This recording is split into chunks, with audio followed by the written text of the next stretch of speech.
Well, welcome to the plot. Laneheads, May, early evening, beautiful temperature. It's been very hot.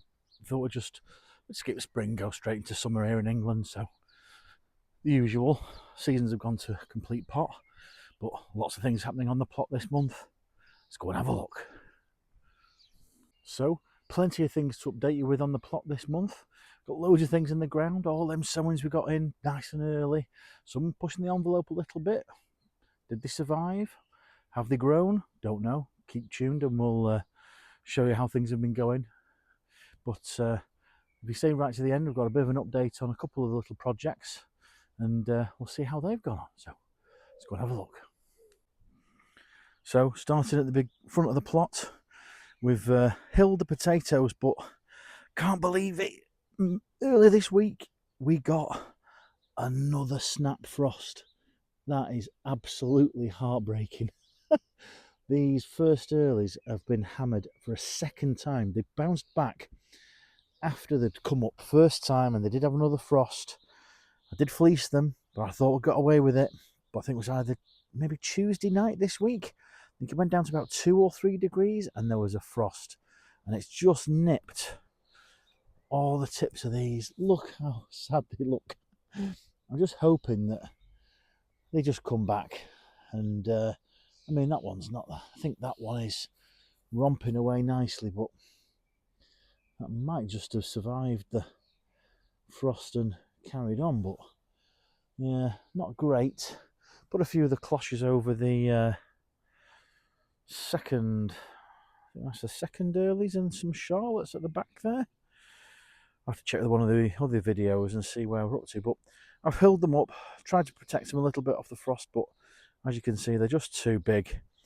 It would have necessitated probably putting a hoop over 2 rows and then getting some fleece down to protect them, but it wasn't really forecast for frost, so just goes to show you really can't automatically go off the weather reports, and you know, you can just have to suck it and see. If you're gonna, plant them early and they get really quite up out of the ground, you're gonna have to keep them covered. But no, hopefully, fingers crossed, this should pull through. As you can see, not too many problems with weeds so much at this end of the plot with the potatoes. I seem to have, I won't say that I dug it over, but the hilling has managed to keep it under a bit more control. So a little bit of mare's tail coming up over in the middle over there. That's always a bit of a bad patch. Hey, look, I've even trimmed the edges. Look how neat and tidy that is. So that's the potato patch. For the main crop haven't come up. You'll remember we trenched those in fairly deep. That's actually no, it's half a row of Charlotte and half, I think, main crop at the far end actually, and then one whole row of main crop here under these boulders. You may remember these were fairly deeply planted, so yeah, we'll see how they come up and we'll get them hilled nicely. Obviously they'll be the last ones to come up and the ones that need the most hilling, so I'll probably try and transfer a bit of the soil maybe from this side of the front of the plot and bring it across. I have had a new tool delivered which has been asked to be trialled. I'm not going to show it on the tour today, but we have been using it to, I have decided I'm going to pull up the weed membrane and I'm going to go for the row system for this year. I worked out that I actually had more land that I didn't use last year, even with paths, because it got so weedy. And I found that the weeds were coming up from underneath the path, sort of mare's tail and things like that, and the couch grass. As you can see there, the last little bit I'm pulling up. And consequently, I've been able to get in a double row of kohlrabi. So that's the kohlrabi, which we've got in there. Had those started off at the house. We give those a water now. Just going to use the watering can just to spot water those. Don't need to be giving any extra water to the weeds. And I've started breaking up that section there, pulling up the last path. We have got a temporary path over there for this year where the peas are, and we'll get that broken up and tilled over. So that is the kohlrabi in, and we'll get a few more other line of brassicas, probably some hearting cabbage, and then I think a row of celeriac, and then this section here will be the sort of summer crops, you know, your tomatoes, your climbing beans, that kind of thing. We've got the holding pattern for the wood. We'll get that moved over. Got the compost in place, which I've dug out and actually separated out some of the compost. So as you can see here, I'm gonna dug out this, put some rhubarb leaves in, and I'm going to use this for some ridge cucumbers. I think there's still a bit of compost in the bottom of that, but I've got some purpose-built compost I'm going to stick in there, and we're going to put some ridge cucumbers on that. Over here, got the peas. Now that's the Hurst green shaft there. That was the last sowing of those. I've then got some Oregon sugar pod here. They're coming nicely. And then the 2 rows of successionally sown, I think it was Meteor, but they're starting to flower. So looking forward to these. These are going to be great. Meteor. These were ones done under the Cloche, in fact. So I don't know I've seen anybody else's peas, unless they've been under a polytunnel or in a greenhouse or anything like that, that they've got their peas in flower just yet. But particularly here in the northwest. So I am very happy to report that the use of those cloches really helped bring those peas on. So very happy with that. Got a little salad that we had here. Got some nice looking radishes. Salad onion is not looking so great. Also the what's it called, spinach, not looking brilliant. I think spinach does struggle on this very sandy soil that I've got here. As you can see, very sandy, not had a lot of improvements over the years, so that has struggled a bit. I've had some perpetual spinach at home which has done better than that. Equally, the lettuce, well, it's not too bad. Little small heads are struggling a bit in that sandy soil.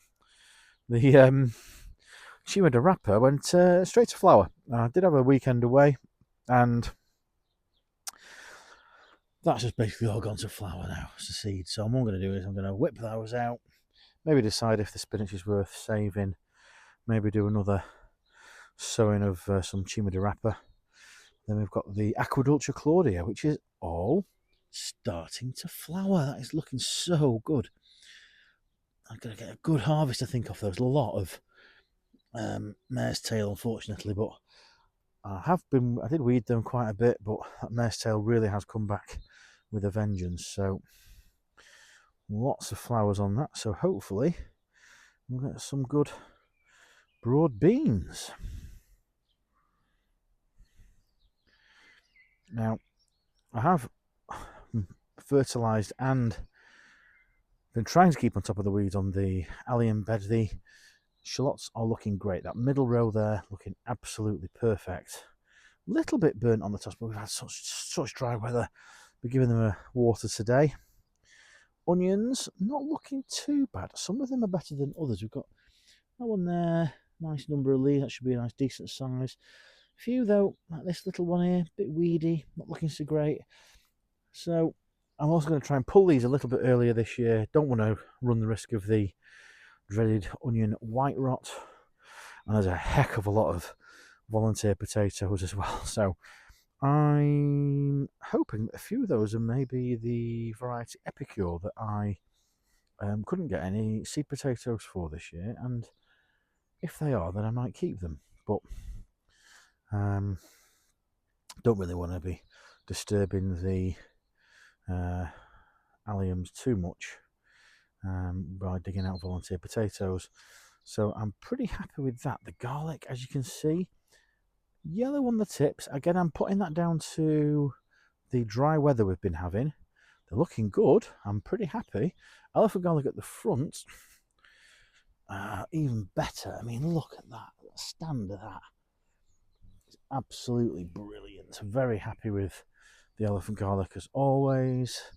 These salads are doing alright. I might nip a couple of these little baby, these Tom Thumb, these lettuces, try and take a few of those. They're doing quite nice, these little ones. So fingers crossed there. The Northern Queen, I think, is that far end. These are the Tom Thumb. So yeah, not looking bad at all. So pretty happy with the Allium bed. Does need another weed. At least it's dry to be doing it, which is something.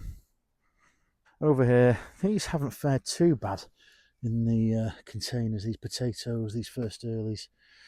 A few weeds there to pull out. But still nipped a little bit by the frost. Again, another couple of bags of those. That's the cucumbers that I'm going to be putting on the ridge. That was that bag of Jerusalem artichoke. They've come up really well. Not a bad idea putting those in containers. There's about maybe 12, a dozen or so. Yeah, so those planters are a nice size, and I think rather than running the risk of getting them taking over the plot completely, we'll look to put those in bags again. So also you get to harvest them and you don't have them running rampant. Trying to keep on top of the middle section as ever.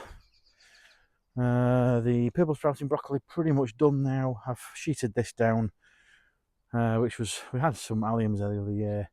I'm thinking keep on top by using tarps where I can. It's difficult to keep everything weeded. Purple sprouting broccoli has more or less done. I think these haven't worked as whatever they were. I don't think they were sprouting. There might have been something else and it's just not worked. But we've had a few gone to flower now, so I think we'll be pretty much taking those out. And these were the Hispy cabbage, which are just about starting to heart a little bit. So I'm probably going to keep those in, clear that side of the bed, maybe use that for some of the parsnips which I'm germinating at home and they've started to now show. So that might become a little bit of a parsnip bed for now. But that is looking pretty good. Hope you've liked the video today. If you have, be grateful if you give it a thumbs up. Still got a bit of an update on some of those experiments that we had going on, so do watch to the end. Let us know down in the comments as well if you've got any successes so far. Have you got your peas to flower already this year? If so, write down in the comments below and let us know. Or if you've got any other suggestions or comments, then do share them. Always try and reply to them as quickly as you post them, so it's always good to try and keep in touch with what you're doing. And always, thanks for watching. In terms of trials, this was the early potatoes. Remember, we got these in dead early. Wanted to see which was which. We had Rocket here, and we had Swift here. Now, I think they're doing better the other way around out in the soil, although they have been knocked back by the frost. But the Rocket is looking really good here.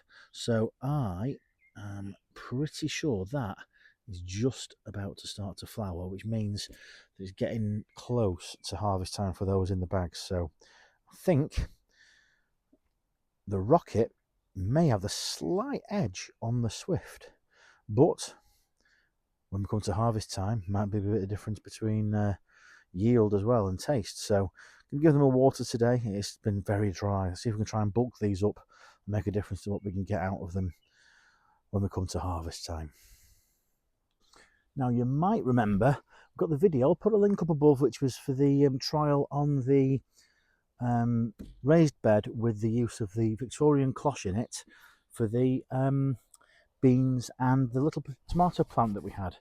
Now, we did get that frost, so it's actually been quite a good time to do this experiment because, and I'll show you in a minute now with some extra B-roll, some of the beans, even inside the cloche, have just been nipped on the edge of the leaves by the frost.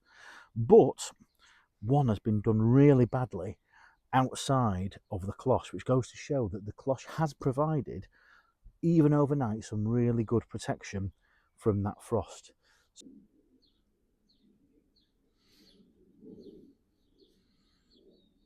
So I'm pretty impressed with how that's worked. Now, it could be that the raised beds are of a sufficient height to keep the frost away, but it has nipped some back.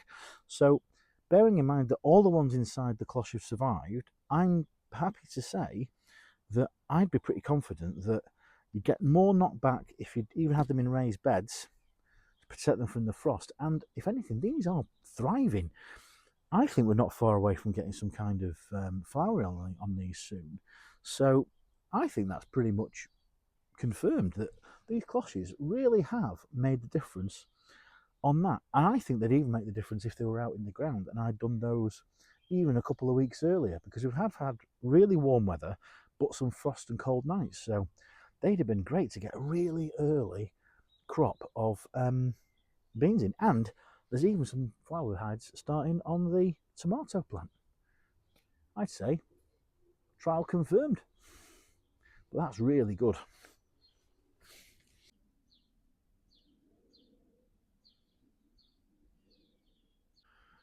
So from a very lovely, warm, early, should we say early summer, late spring evening at the plot. Thanks for watching. Again, if you've liked it, do give it a thumbs up. Also, share the video around if there's anyone that you might know that you garden with or might be interested, or if there's anybody that you might like this kind of content, then drop them a bell and let them know that the channel exists. It's the only way I seem to be getting noticed. So, as ever, thanks for watching and I'll see you next time. Bye!